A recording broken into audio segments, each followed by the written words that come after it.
네, 여기까지라는 의미심장한 SNS 메시지를 남긴 뒤에 모든 일정을 취소하고 부산을 찾은 이준석 대표. 당대표 잠적이라는 초유의 사태에 윤석열 후보와 이준석 대표 간 갈등설이 확산되던 중이었는데요. 오늘 이준석 대표가 부산에서 지역 현안을 논의했다, 이런 소식이 또 들려왔습니다.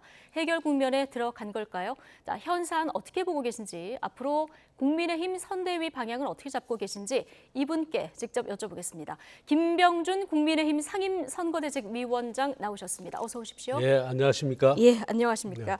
대선 100일 정도 시점에서 당대표의 잠적, 행선지도 부산이다 보니까 제2의 옥새파동 아니냐, 이런 이야기까지 네. 나왔는데요. 예. 오늘 이준석 대표가 부산 장제원 의원 지역구 사무실의 모습을 드러냈거든요. 예. 어떻게 보십니까? 긍정적 사인으로 보고 있습니다. 긍정적 사인으로 보고 계시다. 예. 예. 그 뭐 옥새파동 그건 뭐 그것과는 비교하거나 그럴 내용은 아닌 것 같고요. 네. 이번 일이 어쨌든 그 뭐 긍정적인 또 곧 뭐 좋은 그 관계가 형성되지 않을까 그런 사인으로 보고 있습니다. 예, 긍정적 시그널로 보신다는 것은 곧 당무에 복귀를 할 거라고 보시는 겁니까? 예, 그것은 뭐 제가 이야기 드릴 바는 아니고요. 네. 어찌됐든 서로가 노력해서 예. 복귀하도록 그렇게 해야 되겠죠. 예. 예. 오늘 이준석 대표가 이제 공개 석상에서 잠시 모습을 사진으로만 저희가 이제 볼 수 있었는데, 직접 혹시 그 이후에 통화를 해본? 통화는 못했고요. 제 예. 주변이나 그다음에 예. 당에서도 꾸준히 연락을 했는데 연락이 닿지 않았습니다. 전화는 아직도 안 예. 받는 상황입니까? 예, 그리고 이제 같이 지금 있는 것으로 알려진 분들한테도 예. 전화를 했는데 통화가 잘 안 되고요. 아, 통화가 잘 안 되고 있다. 그래서 그런가요? 그 장제원 의원 사무실에서 보니까 오늘 장제원 의원은 굉장히 환하게 웃고 있는 앞에서 사진도 찍은 저도 모습을. 그 사진을 봤습니다. 예. 그 사진이 예. 그 웃고 있는 모습이고 예. 또 여러 이제 그 우리 당의 그 당원들이나 당료들하고 이렇게 같이 있는 모습 같아서. 그래서 긍정적으로 보신다. 예, 긍정적으로 보고 예. 있습니다. 근데 반면에 어제 권성동 사무총장이 이준석 대표의 노원구 사무실을 이제 통보 없이 예. 가지 않았습니까? 여기에 대한 맞불 행보 아니냐, 이런 분석을 하시는 분들도 있더라고요. 뭐 그렇게까지 볼 이유가 있겠습니까? 예. 각자 이제 그 행동을 한 것으로 보고 그래서 일단 장제원 의원 사무실 가서 그렇게 사진도 찍고 또 그다음에 지역 현안에 대해서 이야기를 나눴다는 소식이 있어서 예. 이것이 그렇게 나쁜 소식은 아니다. 그렇게 읽고 있습니다. 네, 일단 위원장님은 긍정적인 시그널로 보고 네. 계시다. 자, 전날에는 정의화 전 국회의장과 만나서 고충을 토로했다, 이런 소식도 전해지고, 아마 들리는 바로는 정의화 의장 말로는 아마 오늘 저녁쯤이면 상경할 것이다. 자, 이렇게 보고 계셨는데, 이준석 대표 측에서는 또 상경 계획이 없다, 이런 전언도 전해져서. 그렇습니까? 예. 하여튼 지켜봐야 되겠죠. 네. 그러나 내일이 이제, 두 번째 선대위 회의 아닙니까? 선대위 회의를 할지 안 할지 조금 더 지금 실무선에서 검토를 하고 있을 겁니다. 왜냐하면 그렇군요. 지금 당장에 무슨 의결 사안이 그렇게 급한 게 많은 것도 아니고 지금 준비할 것도 많고 뭐 그런 상황이 돼서. 그렇군요. 그러면 이준석 대표를 좀 기다리는 차원이라고 봐도 됩니까? 그것과 관계없이 예. 관계없이 지금 의결 사안이 과연 많은가 적은가 그러면서 또 한편으로 뭐 기다려주는 것이 예의가 아닌가 싶은 생각도 들고요. 예. 여러 가지를 두루 고려해서 내일 두 번째 회의를 안 할 수도 있다. 예. 예. 두고 봐야 되겠습니다. 좀 더. 예. 물론 뭐 다 가변적인 상황입니다만은 어쨌든 대표가 그렇다면 여기까지 이런 메시지를 올리고 공식 일정을 이제 취소를 하다 보니까 뭐 사퇴설부터 역할 조정론까지 굉장히 다양한 추측성 보도들이 나오지 않았습니까? 예. 지금 이준석 대표가 당 대표, 공동 상임선대위원장, 그리고 홍보 미디어 본부장까지 굉장히 예. 많은 역할을 맡고 있는데 예. 앞으로 이제 돌아와서 복귀하게 되면 이 역할은 그대로 다 맡는 겁니까? 이 뭐 당연한 이야기겠죠. 당연한 예. 이야기인데 어쨌든 뭐 성급하게 제가 이것저것 이야기 드리고 싶지는 않습니다. 예. 너무 많이 여쭤봤나요? 예. 그러면 이런 상황이 반복 안 되도록 원인을 조금 살펴보려고 하는데. 근데 그 전에 제가 이제 이야기 드리고 싶은 예. 것은 이런 뭐 지지자나 국민들에게 굉장히 민망한 그런 모습입니다만은 그 원인이 어디 있고 누구에게 책임이 있든 간에 네. 그러나 이제 좀 그야말로 좀 변명 삼아 이야기 드린다면은 모든 선거에 있어서 특히 선대위가 출범하고 경선 결과가 나오고 난 다음에 선대위 출범할 때 예. 진통들이 좀 있습니다. 네. 그게 다만 옛날 권위주의적인 체제 같은 데서는 그것이 물밑에 숨어 있었고 그렇지 민주적인 체제에서는 이런저런 그 새로운 리더십 등장에 따른 여러 가지 변화가 있고 그 변화에 따라서 서로 간의 그 입장 차이나 그 의견의 차이가 있을 수 있다. 네. 다만 이게 민주적인 정당일수록 이것이 표면적으로 이렇게 드러날 수밖에 없다. 예. 그 점을 이야기 드리고 싶습니다. 민주적인 정당일수록 진통이 이제 수면 아래 가라앉는 게 아니라 밖으로 드러날 밖으로 수밖에 드러납니다. 없다. 사실 과거에도 쭉 있어 왔습니다. 경선 예. 끝나고 나면 경선 그 탈락한 사람과 성공한 사람 간의 갈등이라든가 또 그 지지 세력 간의 갈등 네. 뭐 이런 것들이 쭉 있어 왔고요. 예. 또 그다음에 당을 책임지는 분들하고 그다음에 후보하고 사이에서 이 조율이 잘 안 되는 경우도 있어 왔고 없었던 일은 아닙니다. 네. 예. 자, 근데 위원장님, 지난 7월 윤석열 후보가 국민의힘에 입당할 때부터 이제 대표 패승 얘기가 그때부터 나오기 시작했는데 최근에 위원장님 그 수락 연설 때 그리고 첫 지방 일정의 동행에 대한 얘기 나는 보고를 못 받았다 이렇게 얘기하면서 이준석 대표가 직접 그 대표 패승에 대한 불만을 인터뷰에서 토로하기도 했거든요. 이런 정황이 조금 뭐 있다고 보십니까? 네, 이제 대표 입장에서는 예. 이제 이게 나를 무시하는 것 아니냐, 나를 패싱한 거 아니냐 하는데 뭐 그렇게까지 볼 필요가 있을까 하는 생각도 들어요. 우선 제가 한 거는 예. 그건 제가 한 겁니다. 제 개인이. 예. 제가 위원장님이 수락 회견을 한 것은 개인적으로. 그것은 뭐 예. 제가 있고 옛날 총리 지명받고 수락할 때도 그건 제가 알아서 제가 혼자서 하는 거지. 무슨 뭐 제가 몇 시에 수락 연설을 하겠습니다 이런 게 예. 없거든요. 근데 지방 일정 보고는 지방 어떻게 된 겁니까? 일정은 제가 여러 군데서 이야기를 드렸습니다만 아마 기획 단계에서 예. 그게 노출이 된 거, 리킹이 된 것 같아요. 빠져나간 것 같죠. 그 내용이 이 기획 단계부터 언론에 먼저 빠져나갔다. 언론에 먼저 빠져나갔는데 예. 저도 사실은 몇 시에 언론에 나고 난 다음에 오후에 제가 통보를 받았습니다. 언론에 먼저 일정이 나오고 예. 그다음 위원장님이 통보를 받으셨다고요? 그러니까 이제 그 가시겠느냐라는 이야기를 예. 그때 받고 최종 일정과 그다음에 장소 통보받은 건 밤 10시 반이었습니다. 그러셨어요? 예. 그리고 그 다음 날 이제 갔거든요. 그래서 그게 이제 기획 단계에서 빠져나가고 물론 이제 기획 전에 사실 먼저 상의해 가지고 기획을 하고 하면 좋은데 이게 이제 워낙 급하게 일정을 잡다 보니까 기획하는 실무팀에서 먼저 기획을 하면서 이 사람 저 사람 이름을 올리고 예. 그다음에 그래 놓고서는 오후에 이제 그 당사자들한테 연락해서 가시겠느냐 물어보고 네. 그다음에 한밤중에 정말 최종안을 확정한 것 같아요. 이 패싱을 떠나가지고 그렇다면은 좀 선후가 거꾸로 된 것이 아닌가 이런 생각도 드는데 선대위 지금 보고 체계가 이런 경우들이 어떻게 꽤 되십니까? 있습니다. 예. 정당 운영에 있어서 상황에 따라서 그래서 정말 제가 비대위원장 시절이나 심지어 정부에 있을 때도 예. 정부에 있을 때도 때로 보면은 저도 모르게 어느 순간에 지금 어디 가셔야 됩니다. 뭐 이런 경우들이 있거든요. 예. 종종 있는 일이다. 있는데 이제 그러나 사실은 피하기 위해서 우리가 최대한 노력을 해야 되죠. 예. 사실 당사자 입장에서는 저도 그러거든요.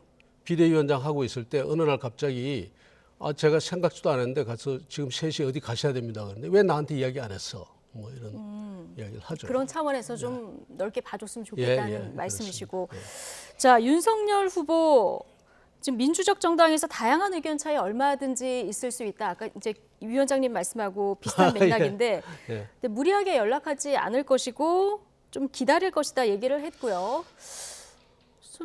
근데 이런 시점에서 윤석열 후보의 어떤 정치력이 좀 직접 만나서 발휘돼야 되는 거 아니냐 네, 이런 지적을 하시는 분들도 있습니다. 당연히 만나시겠죠. 예. 당연히 만나서 당연히 이제 우리가 다 이야기를 하겠지만 네. 뭐 우리가 집안의 형제간의 싸움도 그렇고 예. 뭐 이런 데 있어서도 일종의 보면 숙려 기간이 1시간이 됐든 2시간이 됐든 숙려 기간이 필요할 때도 있거든요. 네. 그래서 반드시 만나서 이야기하고 난 할 거라고 그렇게 봅니다. 예, 네. 또 만나게 돼 당장은 있고요. 만날 생각이 없는 것 같긴 한데 좀 시간을 두고 만나야 되는 일입니까? 시간을 우리가 이제 아까 제가 말씀드린 것처럼 바로 반응하기보다는 조금 뭐 생각할 시간도 서로 갖고 그게 필요하지 않을까 싶습니다. 그러나 주변에 있는 분들, 저 같은 사람들은 꾸준히 연락해보고 연락이 닿으면 가서 그 만나도록 하고 하는 게 중요하다고 생각합니다. 서로 생각할 시간은 조금 필요해 보인다. 자, 그런데 이제 그게 뭐 1시간일 수도 있고 하루일 수도 있고 그렇습니다. 그렇죠. 지켜봐야 되는 상황이고요. 윤석열 후보의 핵심 관계자 윤핵관 이런 얘기가 요즘에 많이 나옵니다. 이 측근발 기사가 자꾸 이제 보도가 되다 보니까 이런 상황을 더 꼬이게 하는 거 아니냐 이런 지적에 대해서 어떻게 보십니까? 오르신 지적이죠. 옳은 지적이고 저도 알고 싶어요. 누군지 알고 싶다. 전혀 모르십니까? 몇 그런데 분의 이름이 이제 거론되긴 하는데. 거론되는데 그 중에 아닌 분들은 이제 누구는 아니다 제가 알고 있죠. 아닌 분들은 누굽니까 그러면? 뭐 누가 거론된지를 제가 이야기할 수 없기 때문에 그러나 최소한 후보 주변에서 지금 일하고 있는 사람은 아닌 것 같아요. 직접적으로 지금 후보하고 이렇게 돼 있는 분은 아닌 거. 왜냐하면 이 거론된 분들 중에 그런 사람들 실무자도 확인하고 그다음에 뭐 주요 보직자도 확인해 보면 그분들이 거짓말할 뿐이 아닌데 절대로 아니다라고 하시거든요. 근데 후보 주변에 계신 분이 아닌데 핵심 관계자 발로 보도를 그래서 이제 궁금합니다. 그래서 대단히 궁금하고 누군지 좀 알고 싶습니다. 누군지 알고 싶다. 김재원 최고위원도 오늘 찾아내면 기필코 당에서 축출할 것이다 이런 강한 얘기도 하셨던데요. 얼마나 화가 나면 그렇게 이야기하시겠어요. 이게 상당히 이제 그 좀 이슈들 다 꼬이게 하는 거지 않습니까? 찾고 싶겠죠. 근데 지금 아직은 지금 누군지를 모르기 때문에. 측근 발로 나오는 보도 이런 보도가 자꾸 반복되는 상황에 대해서 당내에서 이 부분에 대해서는 좀 문제가 있다. 여기까지는 공유가 되고 있는. 지금 도대체 익명으로 이렇게 자꾸 보도가 되는데 아마 또 기자 입장에서는 틀림없이 취재를 했겠죠. 그리고 핵심 관계자라고 했으니까 기자 입장에서는 그렇게 판단이 되니까 또 그렇게 보도를 했겠죠. 그런데 정말 될 수 있으면은 이런 익명의 이러한 그 논평이나 이런 게 안 나왔으면 좋겠습니다. 안 나왔으면 서로 좋겠다. 상당히 불편해질 수 있고 그다음에 다른 많은 사람들이 실제로 후보 옆에서 실제로 자기 일을 다 하고 있는 사람들이 오해를 받을 수가 있거든요. 그렇게 되면 상당히 문제가 복잡해집니다. 알겠습니다. 어쨌든 윤석열 후보 캠프 시절부터 있었던 분들 몇 분의 이제 이름들도 거론되긴 하는데 위원장님 보시기에 지금 거론되는 분들은 좀 아닌 것 같다 이런 의견이 아니요, 찾고 거론되는 싶다. 분들이 누군지 모르지만 최소한 지금 후보 바로 옆에서 일하는 분들은 아닌 것 같다. 알겠습니다. 자, 지난 금요일에 이제 상임선대위원장직 수락하시고 이제 적극적으로 이제 윤석열 후보도 움직이고 선대위가 움직이기 시작했는데 이제 일단 김병준 위원장 원톱으로 해서 문을 조금 열어놓고 출발했다 이렇게 보면 될까요? 사실 원톱이다 투톱이다 하는 말 자체가 사실 어폐가 있습니다. 이것도 언론이 만들어낸 말일까요? 아니 뭐 사람들이 하기 좋은 말로 그렇게 이야기를 하는데 요즘 선거는 옛날 선거도 마찬가지지만 사실은 선대위 안과 밖이 없습니다. 다 띄워줘야 됩니다. 다 자발적인 조직들이고 다 띄워줘야 되고 이게 일사불란하게 움직여지는 조직이 아닙니다. 그래서 누가 타협을 해가지고 누가 일사불란하게 뒤에서 싹 움직이고 이런 조직은 있어 오지도 않았고 또 있을 수도 없거든요. 그래서 각자 자기 역할을 하는데 다만 이제 큰 방향을 정한다든가 이런 데 있어서는 그 뭐 지도부가 어떤 역할을 할 수 있는데 그것도 저는 협의하고 또 역시 후보를 가운데 놓고 많은 사람들이 협의하고 바깥에 의견 들으면서 하는 거지 원탑이다 투탑이다 하는 것이 과연 이게 그렇게 올바른 개념이냐 저는 그렇게 좀 그런 생각을 가지고 있습니다. 알겠습니다. 후보를 중심으로 각자 다 열심히 뛰어야 된다. 후보가 후보 중심성을 놓치면 안 된다고 저는 생각합니다. 결국은 선거는 아무리 나중에 우리 지금 지나간 선거를 놓고 보면요. 그 당시에 선대위원장이 누구였지? 아마 기억하시는 분들이 대한민국 국민 중에 0.1%가 안 될 겁니다. 후보만 기억이 되고 그다음에 당선인으로서 대통령만 기억이 되는 거지. 당시에 누가 선대위원장을 했고 당시에 누가 뭐 공동선대위원장을 했고 누가 중간에 하다가 나갔는지 들어왔는지 아무도 기억 못합니다. 그 정도로 후보 중심성이 부각될 수밖에 없고 또 그래야 되는 게 마땅합니다. 네.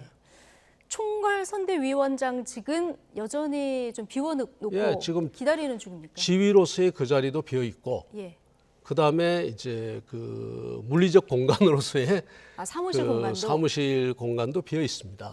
제 방 바로 앞에 지금 비어 있는데 뭐 그게 이제 앞으로 어떻게 될지는 그야말로 이제 뭐 제가 이야기할 지금 바로 이야기 드릴 수 있는 사안은 아닙니다. 알겠습니다. 자, 오늘 오전에 박용진 의원 출판 기념회가 있었는데 이 자리에 김종인 위원장이 참석을 했습니다. 박용진 의원은 김 전 위원장에게 국민의힘에 안 갔으면 좋겠다 이렇게 공개 표현을 했고요. 김종인 전 위원장은 기자들에게 국민의힘 선대위 합류 질문을 받았는데 어떤 얘기를 했는지 듣고 오시겠습니다. 어떤 분들은 보수적인 정치인으로도 생각하시는가 본데요. 제가 모시고 제가 알고 있는 김종인 위원장님, 대한민국에서 뭐 최고의 진보적인 의제, 아젠다를 뭉쳐지고 계셨습니다. 대한민국이 성큼성큼 앞으로 가기 위해서 우리 김종인 비대위원장님의 지혜 앞으로도 많이 필요할 거라고 생각합니다. 근데 제가 한 말씀 드리면 안 가셨으면 좋겠습니다.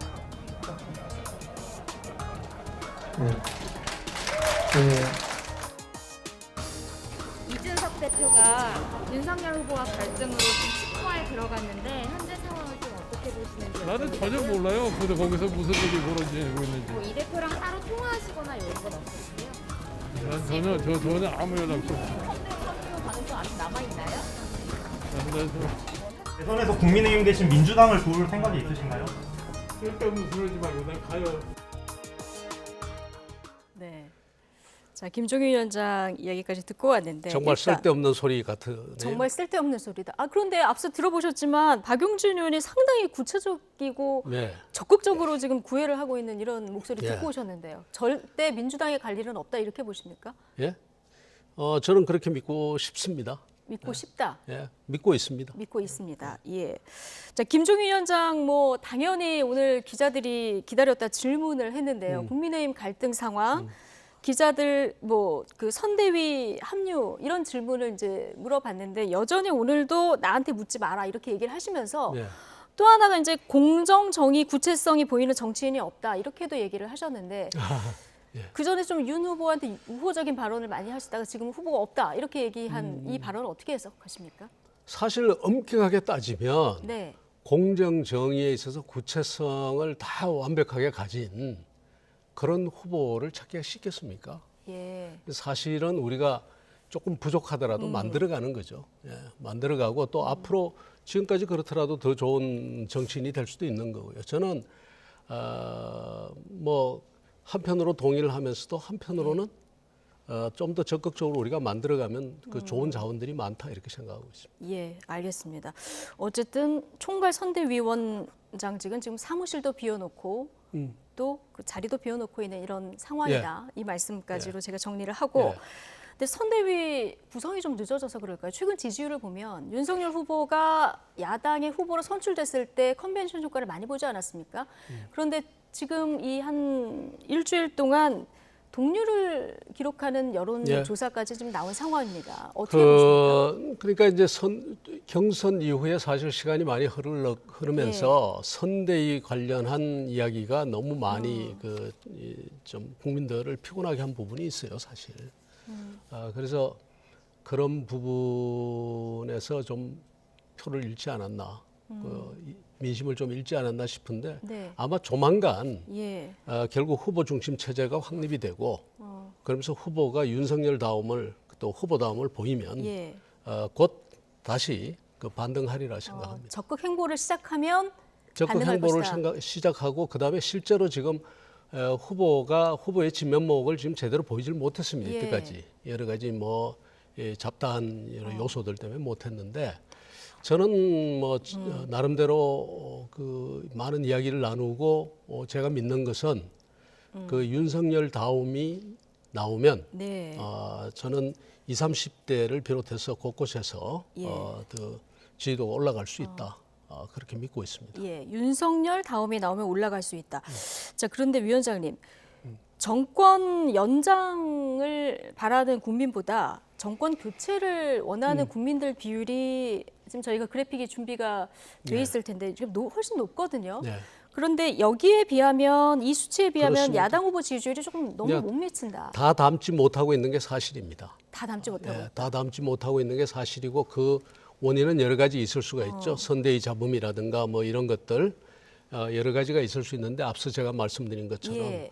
이것을 사실은 모든 그 정권 교체 바라는 분의 마음을 다 담는다는 건 사실은 불가능할 겁니다. 네. 그러나 상당 부분 다 담을 수 있으리라고 생각하고 플러스 저쪽에 그 상대방 지지하는 분들이나 그다음에 모르겠다고 대답하신 분들 표도 담을 수 있다. 저는 봅니다. 예, 중도까지 확장. 예. 예. 왜냐하면은 확실하게 저희들은 이제 제가 믿는 것은 그 우리가 지금 시대가 전환되는 시점에 있고 그 시대 전환의 이 아주 중요한 시점에 있어서 우리 국가가 어디로 가야 되고 누가 더 합당한 후보인지를 제대로 네. 설명하면 예. 그리고 상대 후보도 제대로 알게 되면 예. 우리가 월등하게 더 많은 표를 얻을 수 있다. 예. 그렇게 생각합니다. 민주당에서는 이재명 후보 알기 뭐 열공 분위기도 있다 이렇게 전해지고 있는데 김병준 위원장께서 굉장히 강하게 좀 비판하신 부분이 있더라고요. 폭력성 짙은 영화 주인공이 떠오른다. 상대당 후보에게 이렇게 비판하셨는데 어떤 면에서 그렇습니까? 뭐 제가 설명드리지 않아도 그동안 뭐 가족 내에서 있었던 일에 예. 있었어요. 어떤 발언 내용이라든가 또 그다음에 어떤 그 민원인들이나 또 그 밖에 그 일반 시민들하고의 그 어떤 서로 밀치는 장면이라든가 이런 예. 것들 그러면서 또 그다음에 그 살인을 뭐 데이트 폭력 정도로 이야기하는 이런 부분들을 다 합쳐보고 네. 또 그다음에 제 나름대로 그 행정하는 것들 결정행위나 이런 것을 지켜보면 예. 한편으로는 많은 분들이 그런 것을 뭐라 그럴까요? 어떤 실행력이다 뭐 이렇게 포장을 하기도 하지만 네. 제가 그 이면에는 상당히 그 폭력적인 그런 심성과 전제적인 심성, 남의 의견을 무시하고 자기 나름대로의 가치 판단을 해서 옳고 그름을 이야기해버리고 네. 그냥 밀어붙이고 예. 하는 게 어떻게 보면 시원시원해 보일지도 모르지만 예. 그 뒤에는 상당한 그런 전제적이고도 폭력적인 그런 심성이 있다. 저는 그렇게 결론 내리고 위원장님 있습니다. 보시기에는 그런 측면이 있다 네. 이렇게 보셨고요. 저희가 이제 또 이재명 후보 캠프나 그 민주당 선대위에서 윤석열 후보를 어떻게 평가하는지 이 부분은 저희가 기회가 되면 다시 모셔서 얘기를 예, 듣도록 하고 윤석열 후보 리스크를 보면 최근에 충청 유세 중에 주 52시간 철폐 예. 이 발언이 또 논란입니다. 그런데 이제 뭐 맥락을 파악해야 된다, 오해다 이런 얘기가 이제 계속 반복되다 보니까 발언 리스크 저하고 많은 이야기를 나눴는데요. 그런 네. 부분들을 포함해가지고 네. 정책 부분에 대해서 아니면 국가가 어디로 가야 되느냐 이런 데 많은 이야기를 나눴는데 기본적인 관점은 그렇습니다. 지금 현장의 목소리라든가 현실을 네. 잘 모르고 지금 정책을 만들었다는 거고요. 그것은 부정할 수가 없거든요. 예. 왜냐하면은 주 52시간 근무라든가 그다음에 최저임금 같은 게 보면 네. 대체로 다른 최저임금만 하더라도 어떤 나라도 우리나라처럼 이렇게 전국을 하나의 단위로 해가지고 담요 덮듯이 확 덮어가지고 네. 전부 얼마 뭐 이렇게 하는 데는 없습니다. 네. 최저임금이라는 게 기본적으로 그 지역의 그 생활 수준이라든가 그다음에 생활비라든가 이런 걸 다 보고 그 계산을 해서 하는 건데 여기저기 생활비가 많이 드는 쪽이나 생활비가 적게 드는 쪽이나 최저임금이 거의 똑같지 않습니까? 이런 식으로 덮는 거는 이건 정말 참 문제가 있거든요. 근데 이제 표현을 좀 유연하게 대처하겠다 이렇게 한 게 아니라 이제 철폐하겠다. 그러니까 이렇게 이제 말을 단호적인 하다 표현을 쓰다 보면 보니까. 그게 윤석열 후보의 한편으로 보면 경쟁력이고 한편으로 보면은 저 이제 좀 뭐 한계점일 수도 있는데요. 약점이기도 하고 경쟁력이기도 하다. 야 말하자면 예. 이 말의 그침이 없고 그다음에 그 또 이렇게 저 뭔가 머뭇거리지 않거든요. 예. 그러다 보니까 이게 이제 바로바로 나가다 보니까 말이 뭐 철폐라는 말이 나갈 수도 예. 있지만 예. 그러나 한편으로 보면은 정답만 찾아가지고 그 정답에 딱 그대로 대답하려고 하는 것보다는 훨씬 더 예. 솔직하고 그렇다. 예. 그래서 한편으로 저는 그렇게 생각하거든요. 이게 지금 하고 나면은 바로바로 좀 설명을 해주자 우리가 예. 설명을 해서 그 취지가 어디에 있는지 네. 사실 기본적인 내용은 그게 아닌데 의회에 따라서 그렇게 느낄 수도 있거든요. 네. 지난번 대표적인 게 이제 예. 그 불량식품 뭐 이런 것들이었는데 그것도 참 좋은 이야기고 맞는 발언을 이야기인데. 하면 예. 주변에서 이제 설명을 좀 해주자. 설명을 예. 해주거나 왜냐하면은 좀 보완을 해주거나 아니면 사전에 미리 내놓거나 네네. 사전에. 알겠습니다. 자, 오늘 상황인지라 좀 갈등 상황에 대한 질문을 많이 드렸는데 예. 국민의힘 선대위 앞으로 어떻게 할지 전략 부분은 한 번 더 모셔서 얘기를 듣도록 예, 하겠습니다. 예, 감사합니다. 지금까지 김병준 국민의힘 상임선거대책위원장과 함께했습니다. 고맙습니다. 감사합니다.